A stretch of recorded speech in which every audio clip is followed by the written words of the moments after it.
యాదాద్రి భువనగిరి జిల్లా వార్తలు ఒకసారి చూద్దాం. యాదాద్రి భువనగిరి జిల్లాలో ఎస్ఆర్ఎస్పీ ఆయకట్టు కింద ఎక్కడికక్కడ కూడా పంటలు ఎండిపోతున్నాయి. ఈ నేపథ్యంలోనే యాదగిరిగుట్ట మండలం మాసాయిపేట గ్రామంలో ఎండిపోయినటువంటి పంట పొలాలను పరిశీలించారు డీసీసీబీ మాజీ చైర్మన్ గొంగిడి మహేందర్ రెడ్డి. అక్కడ ఉన్నటువంటి రైతులతో కూడా మాట్లాడడం జరిగింది. వారి వాదనలు పంచుకోవడం జరిగింది. ఎట్టి పరిస్థితుల్లో కాళేశ్వరం సంబంధించినటువంటి 15వ ప్యాకేజీ నీటి విడుదల చేస్తే ఈ భూములన్నీ కూడా కాపాడినట్లు అవుతుంది. రైతులు పొట్ట దశలో ఉన్నాయి పంట పొలాలను కూడా వాటన్నిటిని కూడా కాపాడాలని కూడా గొంగిడి మహేందర్ రెడ్డి డిమాండ్ చేశారు. రైతులు ఆత్మస్థైర్యం కోల్పోకుండా ధైర్యంగా ఉండాలని కూడా వాళ్ళకి భరోసాను కల్పించారు. జరిగింది. ఇక మరొక విషయానికి వస్తే యాదాద్రి లక్ష్మీ నరసింహస్వామివారి వార్షిక బ్రహ్మోత్సవాలు అంగరంగ వైభవంగా జరుగుతున్నాయి. ఈరోజు 7వ రోజు చేరుకున్నాయి. ఈరోజు స్వామివారు జగన్మోహిని అలంకారంలో అశ్వవాహన సేవపై భక్తులకు దర్శనమిచ్చారు. రాత్రి ఎదుర్కోలు మహోత్సవాన్ని అంగరంగ వైభవంగా నిర్వహించారు.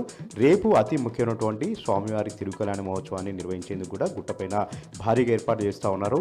రాష్ట్రం నలుమూల నుంచి ఇతర రాష్ట్రాల నుంచి కూడా భక్తులు తరలి వస్తున్నారు కాబట్టి పెద్ద ఎత్తున ఏర్పాట్లు చేశామని కూడా ఆర్ఈఓ భాస్కర్ తెలిపారు. ఇక నల్గొండ జిల్లా వార్తలు ఒకసారి చూద్దాం. నల్గొండ జిల్లా కేంద్రంలో నిన్న కిడ్నాప్ గురైనటువంటి బాలుడి కథ సుఖాంతమైంది. ఎట్టకేలకు పోలీసులు బాలుడిని గుర్తించి బాధిత కుటుంబానికి అప్పచెప్పడం జరిగింది. నగరికల్ మండలం మాండ్రా గ్రామం సంబంధించినటువంటి సీతారాములు అనేటువంటి ఒక వ్యక్తి హాస్పిటల్లో ఉన్నటువంటి ఆడుకుంటున్నటువంటి బాలుడిని ఎత్తుకెళ్ళినట్టుగా సీసీ కెమెరాల ఆధారంగా గుర్తించి సీసీ కెమెరాలు చూపించినటువంటి సమయానికి కాల్ డేటాను సేకరించి ఆ కాల్ డేటా ఆధారంగా విచారణ చేయగా ఈ సీతారాముని పట్టుకోవడం జరిగింది. ముగ్గురు ఆడపిల్లలు ఉన్నటువంటి ఒక కుటుంబానికి ఈ బాలుడిని అమ్మినట్టుగా కూడా పోలీసులు గుర్తించారు. ఎట్టకేలకు బాలుని సురక్షితంగా కాపాడి తల్లిదండ్రులకు అప్పచెప్పడంతో తల్లిదండ్రులు సంతోషించారు.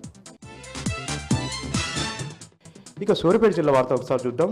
సూర్యాపేట జిల్లాలో రైతులు రోడ్డెక్కుతా ఉన్నారు, రాస్తారోకోలు ధర్నాలు చేస్తూ ఉన్నారు. ఈ రోజు కూడా సూర్యాపేట టు దంతాలపల్లి రహదారిపైన ఆత్మకూరియ మండలం నంద్యాలగూడెం వద్ద పెద్ద ఎత్తున రాస్తారోకో ధర్నా నిర్వహించారు. ఎస్ఆర్ఎస్ ఆయకట్టు కింద నీరు అందించాలని డిమాండ్ చేయడం జరిగింది. గత 20 రోజులుగా నీళ్లు లేక పంట పొలాలను కూడా ఎండిపోతున్నాయి. ప్రభుత్వం మొద్దునిద్రపోతూ ఉంది. దున్నపోతుపైన వాన పడ్డట్టుగా వ్యవహరిస్తూ ఉంది. రైతులు అరిగోసపడుతూ ఉంటే రైతులు ఇబ్బంది పడుతూ ఉంటాయి. పంట పొలాలు ఎండిపోతూ ఉంటే ప్రభుత్వంలో చలనం లేదని కూడా వాళ్ళు ఈ సందర్భంగా ఆగ్రహం వ్యక్తం చేశారు. ఇప్పటికైనా సరే ఎస్ఆర్ఎస్పీ ఆయకట్టు కింద 2000 క్యూసెక్ల నీటిని విడుదల చేస్తే తమ చివరి భూములకు నీళ్ళంది పంట పొలాలను కూడా బ్రతికి బట్టగడతాయని కూడా రైతులు అక్కడ ఆగ్రహం వ్యక్తం చేశారు. ఇప్పటికైనా సరే ఇరిగేషన్ అధికారులు జిల్లా సంబంధించినటువంటి ఉత్తమ్ కుమార్ రెడ్డి కల్పించుకొని తమకు సాగునీరు అందించాలని వాళ్ళు సందర్భంగా డిమాండ్ చేశారు.